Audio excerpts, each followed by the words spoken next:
मेरे संग की औरतें पाठ में लघु उत्तरीय प्रश्न।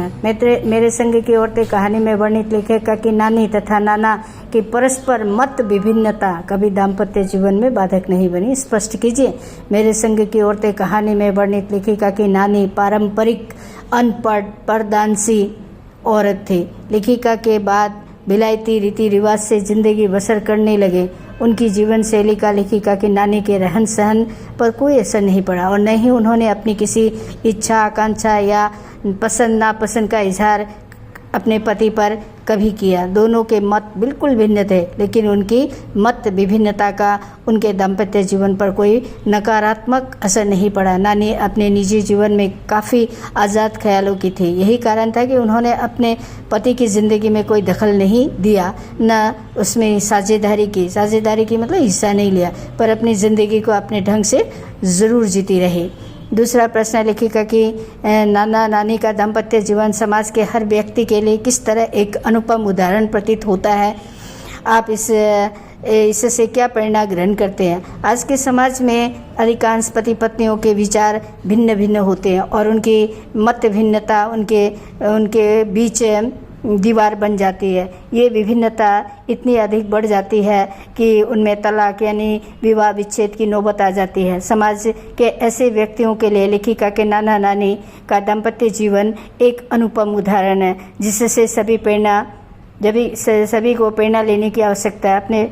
अपने विचार के अनुसार जीवन जीने की स्वतंत्रता हो, लेकिन साथ ही सामाजिक संबंधों को दायित्वपूर्ण ढंग से निभाने की कर्तव्य भावना भी आवश्यक हो। मृदुला गर्ग ने कहा कि उनके घर की महिलाएं लीक से हटकर चलने वाली थी। क्या आप इस कथन से सहमत हैं?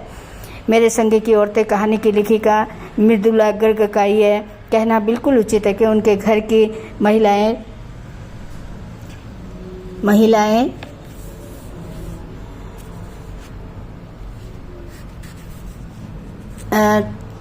महिलाएं लीक से हटकर थी। इन सभी औरतों के विचार स्वतंत्र एवं स्वाभिमानी किस्म के थे। सभी अपने अपने गृहस्थ जीवन को सामान्य ढंग से जीते हुए भी अन्य महिलाओं से काफ़ी भिन्न थे। सभी का अपना स्वतंत्र व्यक्तित्व था और सभी अपने अपने विचारों पर काफ़ी दृढ़ रहती थी। आप मेरे संग की औरतें पाठ में वर्णित किस महिला के आचार विचार से प्रेरणा ग्रहण करते हो? उनके किस गुण के कारण? लेखिका की परदादी का चरित्र सबसे अधिक प्रभावित करने वाला चरित्र है। लेखिका की परदादी ने ये व्रत ले रखा था कि अगर उनके पास कभी भी 2 से ज़्यादा धोतियाँ होगी यानी साड़ियाँ होगी तो वे तीसरी दान कर देंगे। उनके अपरिग्रह संबंधी विचार आज भी लोगों के लिए अत्यधिक प्रेरक है, क्योंकि लोग कपड़ों का अंबार खड़ा कर लेते हैं। उन्होंने पितृ सत्तात्मक समाज में रहते हुए भी अपने घर में अपनी पतोह की लड़की होने की शुभकामना की। यह विचार अपने समय की रूढ़ियों को न केवल तोड़ने वाला था, बल्कि वह अपने समय की तुलना में काफ़ी आधुनिक एवं प्रगतिशील थी। इन कारणों से लेखिका की परदादी का चरित्र अधिक प्रभावित करता है। 5 नंबर है, लेखिका मृदुला गर्ग की नानी आज़ादी के आंदोलन में किस प्रकार से भागीदारी रही? लेखिका मृदुला गर्ग की नानी आज़ादी के आंदोलन में प्रत्यक्ष रूप से भागीदारी नहीं की थी। उन्हें दिल से आज़ादी की चाह थी। जब उन्हें लगा कि उनके जीवन का अंतिम समय आ गया तो उन्होंने अपने पति से उनके मित्र स्वतंत्रता सेनानी प्यारेलाल जी को बुलाने का आग्रह किया। उन्होंने अपने पति से कभी खुलकर बात नहीं की थी, लेकिन प्यारेलाल जी से बेटी की शादी के लिए आज़ादी का सच्चा सिपाही तलाश करने का वचन लिया। वे नहीं चाहती थी कि उनकी बेटी की शादी अंग्रेजों की नौकरी करने वाले किसी भारतीय से हो। इससे पता चलता है कि उनकी रग रग में आज़ादी का जुनून बसा हुआ था। आपके विचार से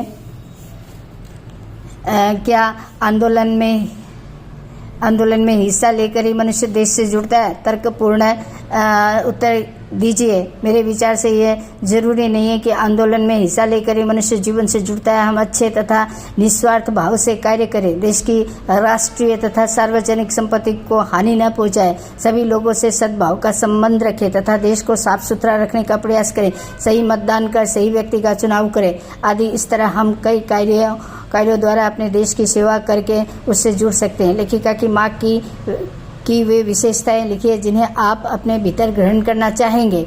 लेखिका की माँ परंपरावाद के खिलाफ थी, सबके हृदय पर राज करती थी। वे सुंदर व्यक्तित्व की धनी थी। वे ईमानदार, निष्पक्ष तथा सच का समर्थन करने वाली महिला थी। वे सबको अच्छी सलाह देती थी। वे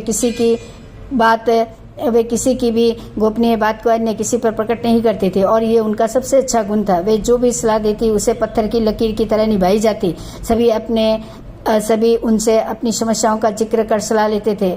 ये सभी विशेषताएं एक व्यक्ति के व्यक्तित्व को समग्र बनाती है। उन सभी विशेषताओं को मैं अपने भीतर ग्रहण करना चाहूँगा या चाहूँगी। लेखिका की दादी के घर के माहौल का शब्द चित्र अंकित कीजिए। क्या आप भी अपने घर में वैसा ही माहौल चाहेंगे? यदि हाँ तो क्यों? यदि नहीं तो क्यों? तर्कपूर्ण उत्तर दीजिए। लेखिका की दादी के घर का माहौल बहुत अच्छा था। बहू के साथ अच्छा व्यवहार किया जाता था। सभी सदस्यों में विनम्र और अपनेपन का व्यवहार होता था। परदादी भी साथ रहती थी। घर में स्वतंत्रता का, खुलेपन का वातावरण था। हम अपने घर में वैसा ही माहौल चाहेंगे। घर में सभी का अच्छा व्यवहार हो तो वातावरण शांत रहता है। सभी में सहयोग की भावना बढ़ती है तथा आत्मीयता गहरी होती है। सोच विचार में स्वतंत्रता मिलने से सभी आत्मविश्वासियों, आत्मनिर्भर बनते हैं। शिक्षा बच्चों का जन्मसिद्ध अधिकार। इस दिशा में लेखिका के प्रयासों का उल्लेख कीजिए। शिक्षा बच्चों का जन्मसिद्ध अधिकार है। लेखिका चाहती थी कि सभी बच्चे शिक्षा प्राप्त करें। कर्नाटक के छोटे से बागलकोट में कोई ढंग का स्कूल नहीं था। लेखिका ने कैथोलिक बिशप से प्रार्थना की कि उनका मिशन सीमेंट कारखाने की आर्थिक मदद से एक प्राइमरी स्कूल खोल दे। उस क्षेत्र में क्रिश्चियन जनसंख्या कम थी, इसलिए उन्होंने स्कूल खोलने में असमर्थता व्यक्त की।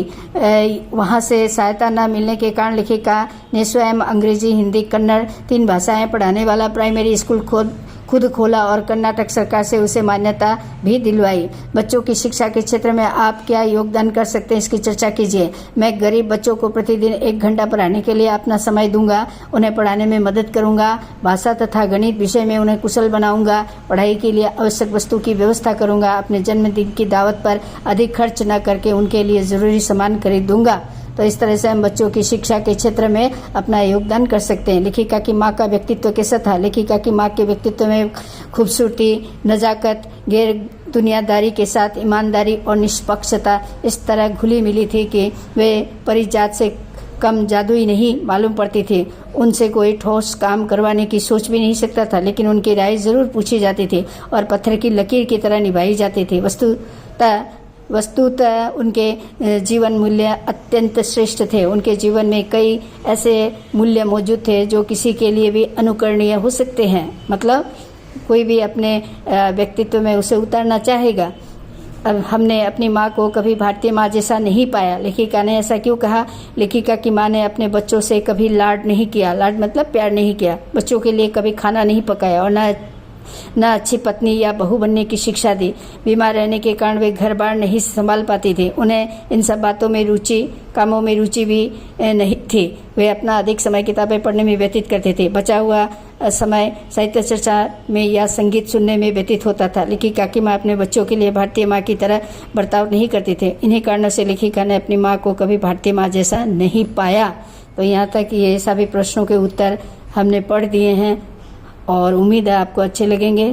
तथा आपसे ये निवेदन भी है कि आप मेरे इस YouTube चैनल को, जो कि विशेषकर आप लोगों के लिए ही खोला गया है, इसे लाइक करें, सब्सक्राइब करें और कमेंट करें कि आपको कैसा लगा है।